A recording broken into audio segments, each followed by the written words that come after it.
Hi అండి, welcome to my channel. ఈరోజు మేము ఎక్కడికి వెళ్తున్నామో అర్థమైంది కదా, అరకు వెళ్ళిపోతున్నాం. ఈ టెంపుల్ అయితే సింహాద్రప్పన్న టెంపుల్. పైకి వెళ్ళాలి కొండ మీదకి. దారిలో అయితే బస్సులు కార్లు ఎక్కువగానే ఉన్నాయి. సాటర్డే కాబట్టి ఎక్కువ మంది జనం వస్తారు. ఇక అరకు విషయానికి వచ్చేస్తే వైజాగ్ నుండి అరకు 110 కిలోమీటర్లు. అరకులోయ ప్రకృతి సౌందర్యానికి పెట్టింది పేరు. అరకు వెళ్ళే మార్గంలో మనకి చుట్టుపక్కల పెద్ద పెద్ద దట్టమైన అడవులు, ఘాట్ రోడ్డు మనకి కనిపిస్తాయి. ఎంతో ఆనందాన్ని అందిస్తాయి. విశాఖపట్నం నుండి రోడ్డు, రైలు మార్గాలు రెండూ ఉంటాయి. రోడ్డు మార్గం ద్వారా వెళ్ళేటప్పుడు దూరంలో ఉండే జలపాతాలు, గుహలు, ఎత్తైన వంతెనలు కనిపిస్తాయి. కానీ మనం వాటి దగ్గరికి వెళ్ళడం కొంచెం కష్టం. అదే రైలు మార్గం ద్వారా వస్తే ఈ అనుభూతులను ఆస్వాదించే అవకాశం లభిస్తుందండి. విశాఖపట్నం టూరిజంకు వచ్చిన పర్యాటకులు తప్పక సందర్శించే ప్రాంతాల్లో అరకులోయ ఒకటనే చెప్పాలి. మరపురాని అనుభూతులను పంచే పర్యాటక స్వర్గధామంగా టూరిస్టులు ప్రేమగా పిలుస్తారు. ప్రకృతి సౌందర్యానికి నెలవైన అరకులోయ అందాలను వర్ణించాలంటే మన వల్ల అస్సలు అవదండి. మంచు దుప్పటి కప్పుకున్న గిరుల సోయగాలు, చినుకు తడికి మెరిసిపోయే పచ్చదనం, గిరిజన జీవన విధానాన్ని ప్రతిబింబించే పాడి వ్యవసాయ పద్ధతులు, ఇలా చెప్పుకుంటూ పోతే చాలానే ఉన్నాయి కదండి.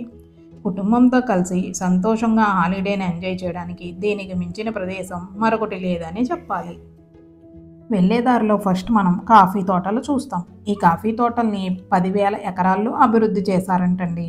అరకులో తయారయ్యే ఆర్గానిక్ కాఫీ విశ్వవ్యాప్తంగా గుర్తింపు పొందింది. ఇక్కడ కాఫీ తాగడం అసలు మర్చిపోకండి, చాలా బాగుంటుంది. ఆహా ఏమి రుచి అనరామై మరచి అన్నట్టుందండి. కాఫీ సూపర్ ఉంది.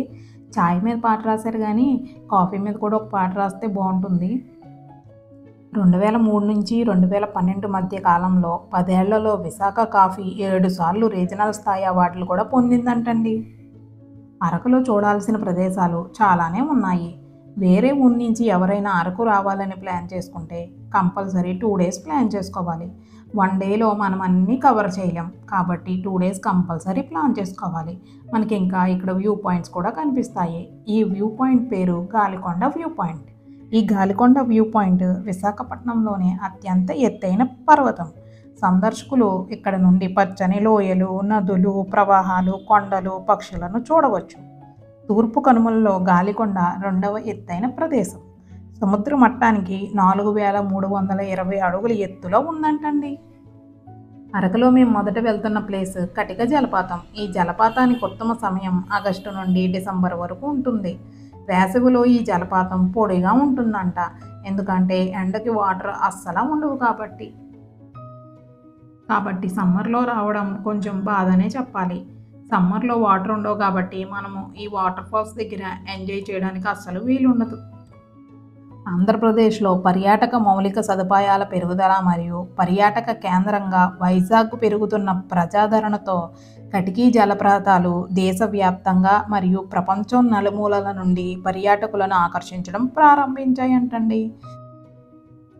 గతంలో జలపాతాలు ఎక్కువగా ఇక్కడ ఉన్నవారికి మరియు కొంతమంది అడ్వెంచర్స్ చేసే యాత్రికులు ఉంటారు కదండి, వాళ్ళకు మాత్రమే తెలిసే ఒక రహస్యంగా ఉంచేవారంట. అయితే పర్యాటకాన్ని ప్రోత్సహించడానికి రాష్ట్రం చేస్తున్న ప్రయత్నాలు ఈ ప్రకృతి అందాన్ని వెలుగులోకి తీసుకొచ్చాయంట. అదనంగా జలపాతాల యొక్క సహజ సౌందర్యం మరియు ప్రసిద్ధి అయిన అరకులోయకు దగ్గరలో ఉండటం వల్ల పర్యాటకులలో పెరుగుతున్న ప్రజాదరణకు ఎంతో దోహదపడింది. 50 అడుగుల దిగువకు నీరు ప్రవహించే అద్భుతమైన దృశ్యాన్ని మనం ఇక్కడ చూడవచ్చు. అరకులో సందర్శించవలసిన ఉత్తేజకరమైన ప్రదేశంలో కటికీ జలపాతం ఒకటి. అక్కడ గుహ కనబడుతుంది కదండి, ఆ గుహలో నుంచి ట్రైన్ వెళ్ళే మార్గం అన్నమాట. పక్కన రోడ్డు కనబడుతుంది కదా, అక్కడి నుంచి మేము వచ్చాము. రోడ్డు అయితే చాలా చిన్నది, చాలా స్లోగా వెళ్తే మంచిది, ఎందుకంటే రోడ్డు అసలు బాగలేదు. ఇప్పుడు క్రేన్ కనబడుతుంది కదా, ఆ రోడ్లో నుంచి వచ్చాము. రోడ్డు చాలా ఇరుగ్గా ఉంది, ఇంకా చాలా గుంటలు గుంటలుగా కూడా ఉంది. ఎంత స్లోగా వస్తే అంత మంచిది. ఈ జలపాతం దట్టమైన అడవులు మరియు నిటారుగా ఉన్న కొండల మధ్య స్వర్గం మన కోసం వేచి ఉంది అన్నట్లుగా అనిపిస్తుంది. ఇక మనకి ఎంట్రన్స్లోనే బ్యాంబూ చికెన్ని కాలుస్తున్నారు బగబగా మండే మంటల్లో.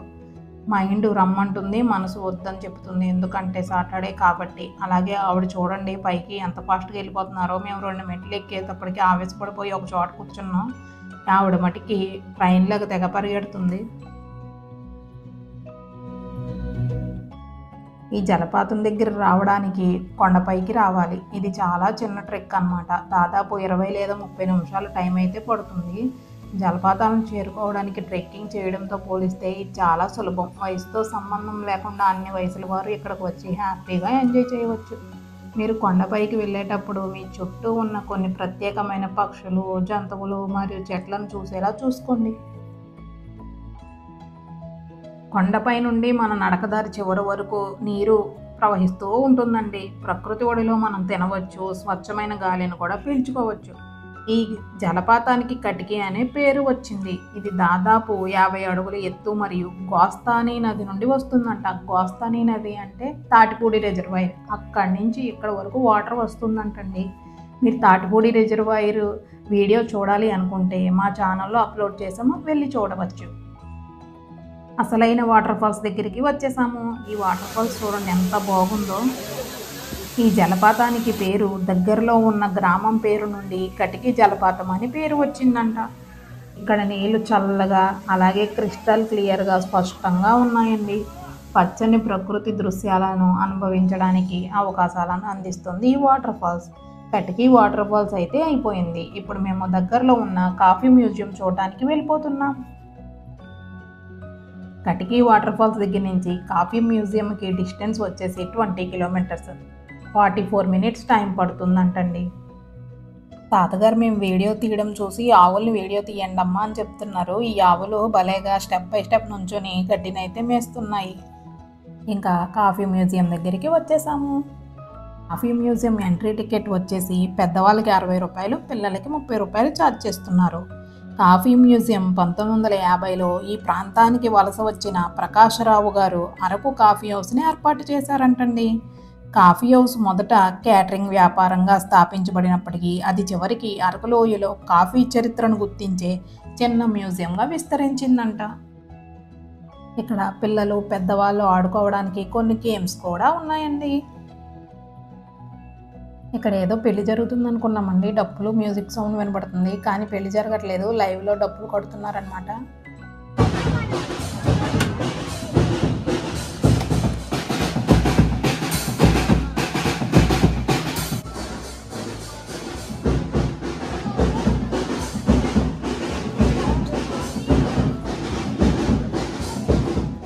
ఇక్కడ చాలా షాపులు కూడా ఉన్నాయి. ఇదైతే చాక్లెట్ షాపు. చాలా రకాల చాక్లెట్స్, అలాగే కాఫీ బీన్స్, కాఫీ పౌడరు, అలాగే బిర్యానీకి కావాల్సిన ఐటమ్స్ అన్నీ ఉన్నాయి ఈ షాప్లో. పక్కనే కాఫీ కూడా తయారు చేస్తున్నారు. ఇక్కడ కూడా కాఫీ చాలా బాగుంది. ఇప్పుడు కాఫీ మ్యూజియం లోపలికి వచ్చేసాము. కాఫీ మ్యూజియం కూడా ఒక చరిత్ర ఉందండి. చరిత్ర ప్రకారం కాల్దీ అనే పేరు గల ఇథియోపియన్ గొర్రెల కాపరి ఒకరోజు అతని మేకలు ముదురు రంగు ఆకు పొదలలో చాలా అందంగా ఉన్న ఎర్ర పండ్లను తిన్నాయంట. ఆ గింజలు తిన్న తర్వాత మేకల్లో ఉన్న ఉల్లాసాన్ని, చురుకుదనాన్ని గమనించాడంట కాల్దీ. తన అనుభవం కొరకు ఆసక్తితో కాల్దీ ఆ పండ్లను రుచి చూశారంట. తర్వాత అతనిలో కలిగిన చురుకుదనాన్ని కూడా గుర్తించి తన అనుభవాన్ని మత పెద్దకు తెలియజేయడానికి వెళ్ళాడంటండి. ఎంతో పవిత్రుడు, అనుభవజ్ఞుడు అయిన మత పెద్ద ఆ గింజల గురించి విచారించి వాటిని మంచివి కాదు అని భావించి వాటిని నిప్పులో విసిరేశారంటండి. ఆ తర్వాత కొద్దిసేపటికి ఒక మనోహరమైన పరిమళం వాళ్ళకి చేరడంతో అతను ఆ గింజల్ని నిప్పుల నుండి వేరు చేసి వాటిని చల్లార్చాలి అనుకుని నీటిలో వేశారంటండి. ఆ నీటిని తర్వాత అతను రుచి చూసి అతను అందులో లక్షణాలను గుర్తించి రాత్రివేళ ఇది తాగితే ఎక్కువసేపు మెలకుగా ఉండవచ్చని తెలుసుకుని తన ఆశ్రమం వారితో మాట్లాడారంట. అప్పుడు అద్భుతమైన కాఫీ మన ప్రపంచానికి పరిచయం అయిందంటండి. మ్యూజియంలో గోడలపై కాఫీ తయారీ ప్రక్రియలను వర్ణించే బొమ్మలతో కూడిన tables, Sampoorna coffee gallery, been చరిత్ర గురించి తెలిపే చిత్రాలు, కాఫీ బెర్రీల నుండి మెత్తగా కాల్చిన మరియు ఒక కప్పులో కాచుకునే వరకు ప్రయాణాన్ని కూడా ఇక్కడ వివరిస్తున్నాయి. ఇక ఎదురుగా ఆర్ట్ అండ్ క్రాఫ్ట్స్ వస్తువులు కూడా ఉన్నాయి. ఇవేనండి కటికి వాటర్ ఫాల్స్ మరియు కాఫీ మ్యూజియం యొక్క విశిష్టత. Thank you for watching the video. ఈ వీడియో మీకు నచ్చింది అనుకుంటే లైక్ చేసి షేర్ చేసి మా ఛానల్ని సబ్స్క్రైబ్ చేసుకోండి ఫ్రెండ్స్. బాయ్.